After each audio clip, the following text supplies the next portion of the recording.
pues intentamos aquí hacer una cocina pues tradicional, moderna y dándole un toque a lo que es la cocina valenciana, y todo eso lo intentamos que esté unido a lo que es el museo.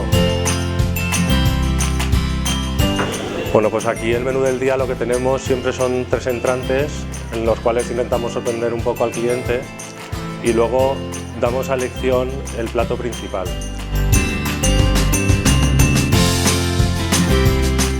Diariamente hacemos un guiño a la cocina tradicional valenciana con nuestros arroces.